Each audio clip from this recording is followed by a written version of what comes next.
वृत्रासुर का वध करने के बाद देवराज इंद्र का अहंकार अपने चरम पर था। उन्हें लगने लगा था कि पूरे ब्रह्मांड में उनसे अधिक शक्तिशाली और महान कोई नहीं है। अपनी महानता को प्रदर्शित करने के लिए उन्होंने स्वर्ग की राजधानी अमरावती के पुनर्निर्माण का कार्य देवशिल्पी विश्वकर्मा को सौंपा।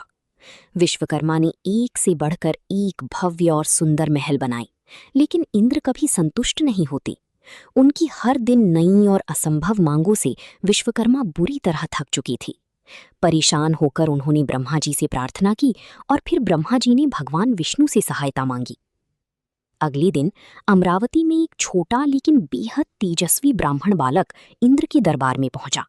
ये बालक वास्तव में स्वयं भगवान विष्णु का रूप था। इंद्र ने बालक का स्वागत किया और बातों ही बातों में अत्यंत गर्व के साथ अपनी नई और भव्य महलों का बखान करने लगी।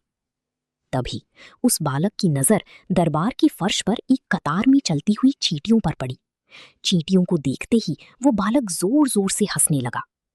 आश्चर्यचकित और थोड़ी क्रोधित इंद्र ने पूछा, हे बालक, तुम मेरी बातों को छोड़कर इन साधारण चींटियों को देखकर इस तरह क्यों हंस रहे हो? बालक ने मुस्कुराते हुए गंभीर स्वर में कहा, देवराज, आप फर्श पर जिन चींटियों को कतार में चलती हुई देख रही हैं, वे सब अपनी पिछले जन्मों में कभी न कभी इंद्र ही हुआ करती थीं। अपनी पद के अहंकार और पुण्यों के क्षीण होने के कारण वे आज इस चींटी की योनि में आ गई हैं। इंद्र ये सुनकर सन्न रह गई। बालक ने आगे कहा, सृष्टि का चक्र अनंत है, कितनी ही ब्रह्मांड हैं और हर ब्रह्मांड का अपना एक अलग इंद्र है। जैसी समुद्र की लहरों और रेत के कणों को नहीं गिना जा सकता, वैसे ही आज तक कितनी इंद्र पैदा हुए और नष्ट हो गए, उनकी कोई गिनती नहीं है। ये पद क्षण भंगुर है, शाश्वत नहीं।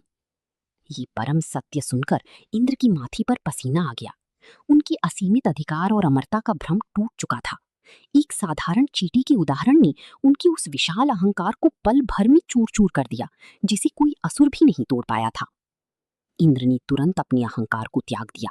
उन्होंने देवशिल्पी विश्वकर्मा को उनकी कार्य से मुक्त कर सम्मान सहित विदा किया और तपस्या व विनम्रता के साथ अपना राजकाज संभालने लगी।